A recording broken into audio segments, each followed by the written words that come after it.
Victorian Premier Daniel Andrews faced some uncomfortable questions today about a road accident in which he was involved in 2013. Andrews and his wife Catherine were in a car that struck Ryan Muleman, who was then 15 years old, at Blairgowrie on the Mornington Peninsula. The Herald Sun reported today that Andrews and his wife neglected to help Ryan, who suffered a punctured lung, broken ribs and internal bleeding. Ryan is quoted saying they left the scene without being tested for alcohol. His recollection now is that the car was speeding and came out of nowhere. He said, quote, "I saw the man and woman looking down at me. I remember that they were standing next to me and looking down with horrific looks on their faces. They did not bend down to assist me," unquote. When Ryan's father tried to find out more about the incident a week later, his inquiries were stonewalled, the newspaper reported. This story is troubling, but its timing is also clearly strategic. Andrews faced a media conference today and refused 17 times to answer questions about the incident. Finally, the Melbourne media is doing what the media should do and giving Andrews less than a red carpet path to re-election.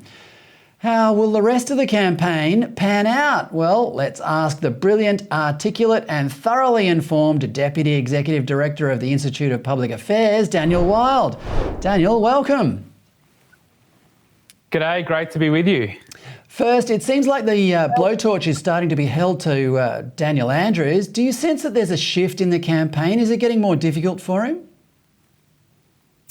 I think there is a shift in the campaign and it's getting more difficult for Daniel Andrews and Labor. We've seen a lot more reporting on the significant economic problems here in Victoria, especially the debt, which has been escalating rapidly. You know, Victoria right now already has more debt than New South Wales, Queensland and Tasmania combined, and that's only going to increase over the coming years.